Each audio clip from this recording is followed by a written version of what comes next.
અમદાવાદમાં 149મી રથયાત્રાને લઈ તૈયારીઓ પૂરજોશમાં ચાલી રહી છે। રથયાત્રા માટે ભગવાન જગન્નાથના વાઘા તૈયાર કરવામાં આવ્યા। દક્ષિણ ભારતીય આભૂષણમાં ભગવાનના દર્શન થશે।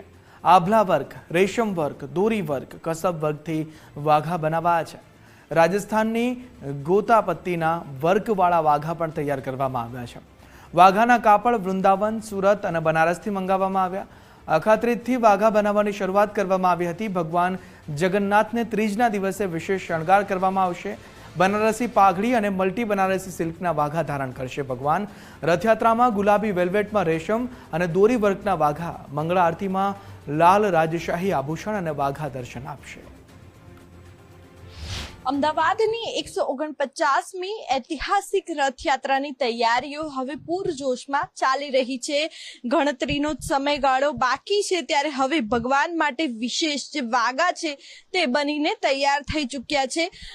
અમદાવાદમાં ભગવાન શ્રી જગન્નાથજી રથયાત્રાને લઈને મંદિર પરિષદમાં તો તૈયારી પૂર્ણ થઈ ચૂકી છે।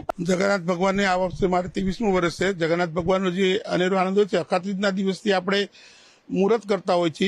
એમાં વિવિધ પ્રકારના બનારસી છે, અલગ અલગ પ્રકારના વિવિધ પ્રકારના કાપડના સેમ્પલ પણ મંગાવતા હોય છે અને એમાં આપણે સિલેક્ટ કરતા હોય છે। એમાં આ વખતે ખાસ ગોટાપત્તી છે, બનારસી સિલ્ક છે, વેલ્વેટ ઉપર દોરી વર્ક પણ ખાસ કરેલ છે।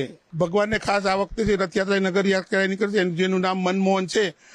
તો મનમોહન એટલે ગુલાબી કલર જે ભગવાનને શીતળતા આપે, દરેક ભક્તોનું જીવન શીતળ રાખે એવી ભાવના સાથે આપણે ભગવાનને ગુલાબી કલર પસંદ કરેલ છે। અને એની અંદર જે પાઘડી છે, મનમોહક પાઘડી, એની અંદર જે 6 ચોગા છે, એની અંદર સ્ટોન છે, ગોટાપત્તીનું પણ કામ કરેલ છે। અને સવારે મંગળાની અંદર ભગવાન જે ખાય બધો ભોગ, એનો જાય બધો રોગ, એ કહેવત અનુસાર જગન્નાથ ભગવાનને જે મંગળા આરતી ચાલશે એની અંદર મેં મુગટ છે, રામ મંદિરનો મુગટ, રામ શ્યામ ઘનશ્યામ, એ પ્રમાણે આપણે એનો મોતીવાળો મુગટ પણ બનાવેલ છે। અને એક બખ્તર બનાવેલ છે ગોલ્ડન મોતીવાળું, એ પણ ખાસ ભગવાન ધારણ કરશે। પેચવર્ક છે, ગોટાપત્તી છે, પછી પાકની અંદર આ વખતે 7 ચોગા છે, 6 ચોગા છે અને 1 ચોગાવાળી પાક, એવી રીતે વિવિધ પ્રકારની 6 જોડી પાક પણ બનાવેલ છે। આભૂષણમાં ખાસ આ વખતે બખ્તર પણ છે અને ડાયમંડનો હાર છે, જે બેંગ્લોરી સાઉથ ઇન્ડિયન ડિઝાઇનનો હાર હોય છે એ પ્રમાણનો ડાયમંડનો હાર છે।